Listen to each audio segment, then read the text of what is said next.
Hello to anyone who may be watching this video. My name is Jazshan, a year 1 medic student, and today I'm going to talk about engines. Yes, engines. So why would I, a medic student, be talking about engines? That's because I have a passion, not only for bio, but also for physics. And here, I'm going to instill that passion of mine in you. So the content of my speech for today includes the definition of what exactly an engine is, the sources of energy that powers the engine, the history of engines, and the types of mechanical engines according to their categories. So, what exactly is an engine? An engine is something that converts any other type of energy into useful mechanical energy. So, what exactly is that any other type of energy? That includes heat, potential, chemical, electric, nuclear. And have you noticed a pattern here? Both chemical and nuclear energy both release heat. This means that heat energy is the main intermediate energy that we used in engines. Moving on. So when we first started out making engines, we thought that engines were so complex that they required constant human supervision. Hence, if you look there, the Birchwood Greek crane, I would say, is fully human powered, meaning it needs to be operated by humans at all times. Then we started getting wiser. We realized that we no longer need humans to keep on operating it. Hence, we started using animals. If you look towards the picture in the middle, that is a rice mill that is using mules to move that engine. And if you look at that rice mill specifically, there's a large gear and a small gear attached together. That is what I would say, that's what I would call a gear reduction system. So what is its function? Basically, in this case, because it's a large gear attached to a smaller gear, what it does is, as the large gear is much bigger, its one rotation rotates the smaller gear many times over.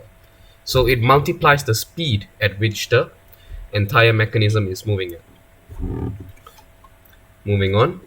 Now I'm going to explain about the types of engines. The first type being by fuel, the first category being by fuel. That's the compression ignition and the spark ignition engine.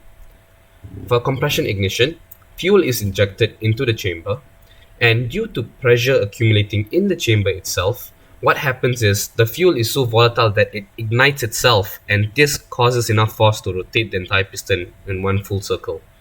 If there's a spark ignition engine, the spark plug ignites the fuel.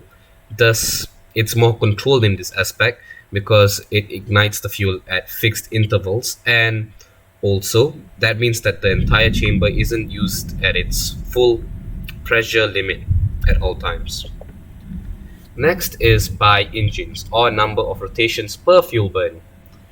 Basically, the more rotations, the better for the engine, because if you notice that there's more steps to it. There's even intake, exhaust, and this means that the engine is technically managing the pressure within itself much better and more efficient because it has more relaxation time, and the pressure when not used is reduced back to zero. Moving on, there's also types of engines by number of cylinders. So what does this mean?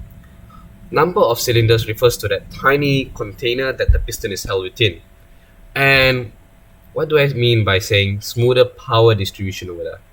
Basically, what happens is if you hook up an engine with more and more pistons, you have to fire them at slightly different intervals, and this causes the crankshaft, that wiggly line that we see below in the diagram, to be moving at a much more rapid rate because it's not just powered by one piston, it's powered by the cumulative force of multiple pistons. However, because the force is resultant from all these pistons, the intervals has to be tight and also precise to prevent the engine from imploding on itself. So now I'm going to explain engine types by their arrangement of engines. First being the inline as well as the horizontal, which are very similar to each other. Inline and horizontal inline specifically, I guess, in this aspect, is very obvious in the fact that all the pistons are in just one direction, and the crankshaft is all the pressure acts on the crankshaft from one direction as well. For horizontal, there is two pistons in opposite sides, and this means the force acting upon the crankshaft is cancelled. However, this also means a less output torque on the crankshaft itself. Moving on, we've got the opposed cylinder engine, which is similar to a horizontal engine, but it's when we add more and more crankshafts to it. I mean, not crankshafts, when we add more and more pistons to it, hence making it more powerful and much more faster.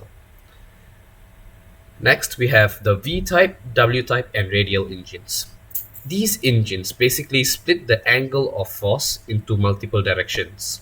In V-type engines case, it means there's two main sources of the force.